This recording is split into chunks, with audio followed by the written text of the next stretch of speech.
Hi, I'm Bonnie Barker, and this is video 1 of the Aran Hearts throw. I just wanted to show you before we begin here. I'm going to be using Red Heart soft yarn. I'm going to need 11 skeins of this, or approximately 2,800 yards of your favorite Aran or worsted weight yarn. Okay, I'm going to begin using my middle hook, which is the size J or 10.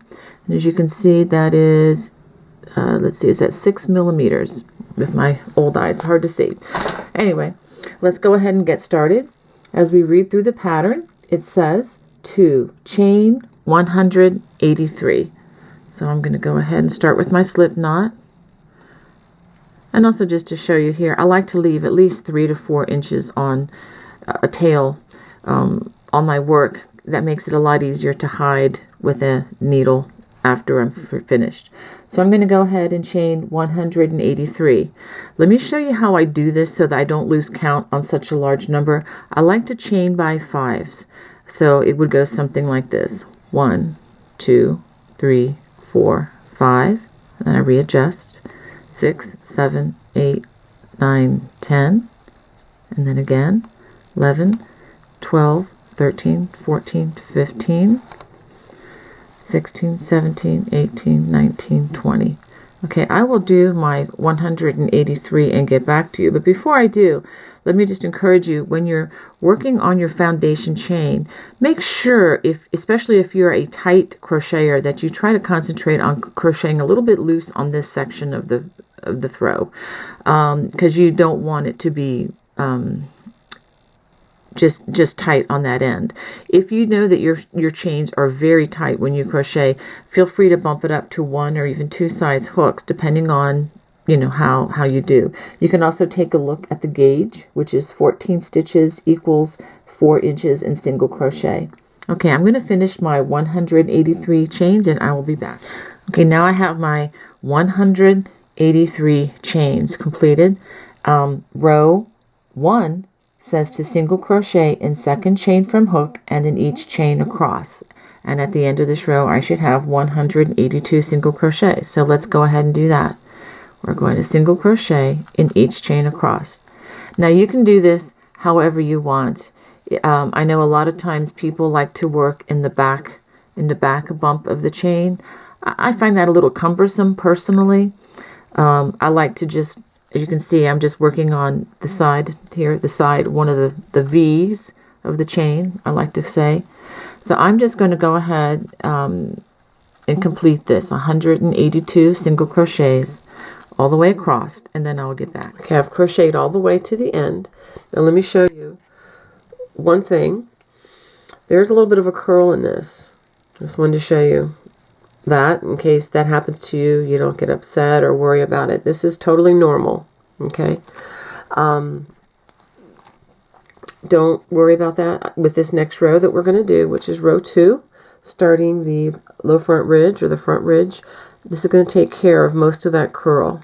If it's still very curly, you're going to want to get a larger crochet hook, recrochet the foundation chain, and then switch back to your regular sized hook and do the single crochet row again, which is row 1. Okay, we're going to start row 2, and we are only going to work in the front loop, which is here. Now I'm actually going to read the pattern. It says chain 1, which you've already done. Working in the front loops only, slip stitch in next single crochet and then each single crochet across. Whenever it says in next single crochet, a lot of times that implies to skip this one. Double check, depending on what pattern you're using. But for this case, I'm going to have you skip the first one and go start with your slip stitch in the second stitch. This is not going to change your stitch count because the row that's going to count for your stitch count is going to be the row that we work in this row coming back. That would be row 3. So we're simply going to slip stitch by working in the front loop only. I'm trying to do this so that you can see what I'm doing. Okay. Now when we come back around, and once I finish this row, we're going to work in the remaining loop, which is right here. Let me show you. Here, here. If you see this, the front of the single crochet, you can see that loop that remains, and that's the loop we're going to work in once we complete this row. So I'm going to go ahead and complete this row, and we'll get back to you. Okay, I want to work the last slip stitch of this row. Just wanted to show you what it looks like. You have the last single crochet here, and then you have the chain. We're not going to work in the chain. We're going to do our slip stitch. We're going to chain one, turn, chain one. Now we're going to work a single crochet in the remaining loops. Now this again is the chain. This stitch right here, if you can see this is the first single crochet. That might be the hardest one to see of the row. Once you get that, you're just going to single crochet in the remaining loop. Okay, so you're going to single crochet all the way across. Now if you're reading this pattern and on your own, which you're more than welcome to do, you're going to notice that the stitch count does not change, and when the stitch count doesn't change, oftentimes it is not published on the sheet. So in other words, when you're working a crochet pattern and you don't see a stitch number at the end, it's probably because there have not been changes, so you don't have to, you know, worry too much. All right, now let me show you something else. We talked about how curly it was before. Look at this now. It is almost perfectly even just by adding that one row of slip stitches in the one loop. Okay, I just wanted to try to ease your mind with that. Now if yours is still curling excessively after that row of slip stitch, I want you to go ahead and take it out, use a bigger hook, and make sure that chain, the foundation chain, is looser. Okay, so I'm going to go ahead and finish doing my single crochets in the remaining loop all the way across. This is row 3, and then I will come back and show you the arrow stitch. Okay, I want to work the last couple stitches of the row for you.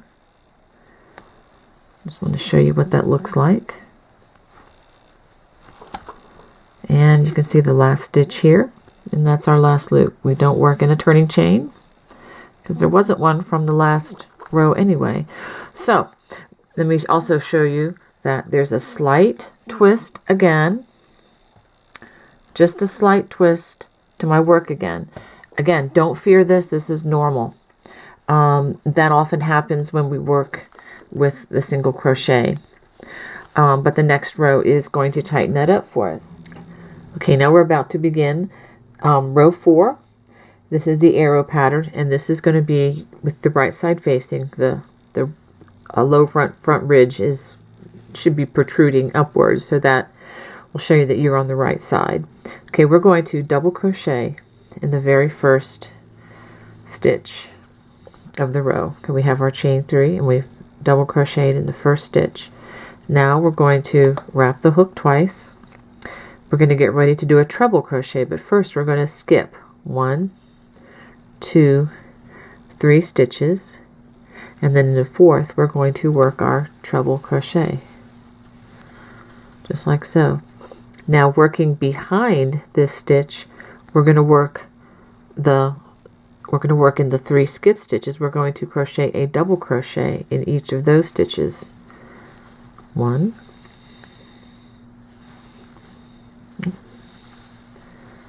2, 3. Okay, now we're going to repeat that all the way across the row. Be careful that we don't use the same stitches more than once. Okay, we're going to skip the next unused 3 stitches, 1, 2, 3, and then the 4th stitch we're going to work a treble crochet. Again, working behind this stitch. The best way to do that is to kind of look backwards a bit and just work them into those 3 stitches like so.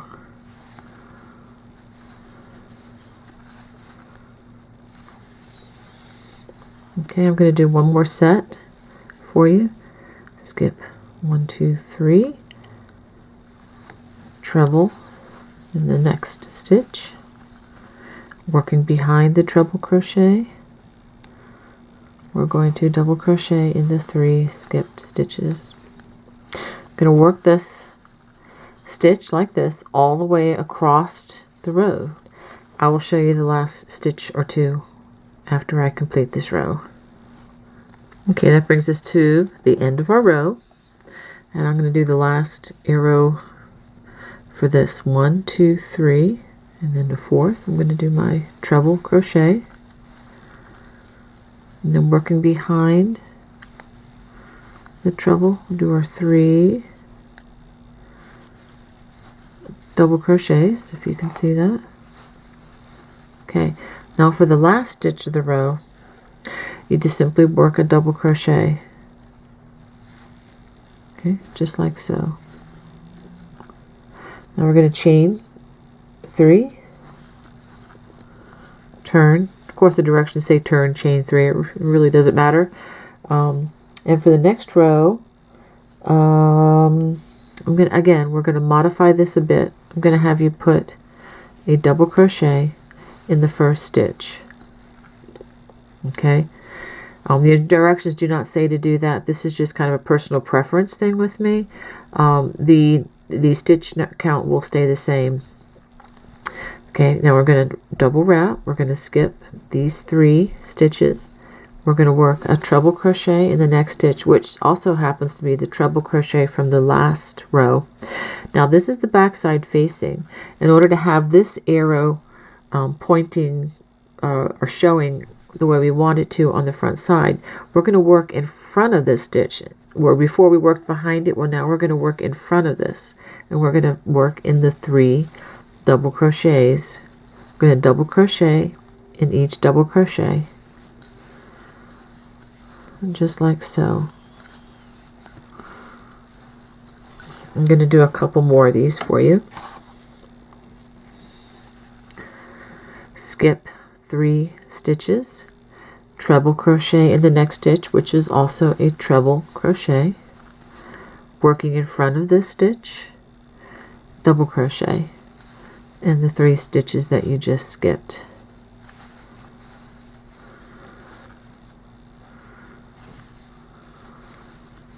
I'll do it one more time.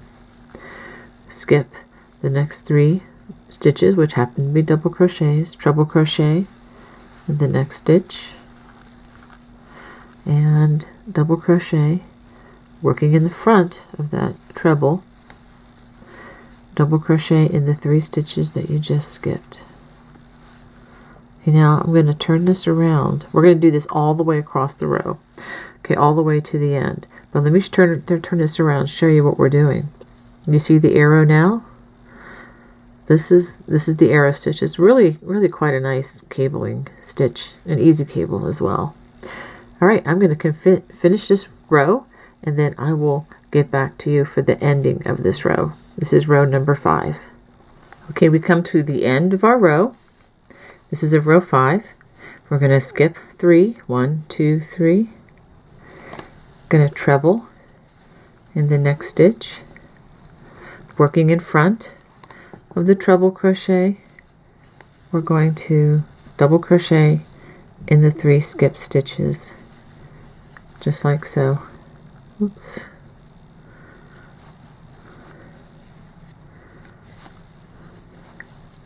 And we get to the last stitch. We're going to double crochet in the last stitch. We're not going to work the turning chain. Okay, I'm going to chain 1, turn. Now the next 2 rows are very easy. I'm going to work the next 2 rows, which are rows 6 and 7. It says chain 1 and to single crochet in each stitch across and then turn.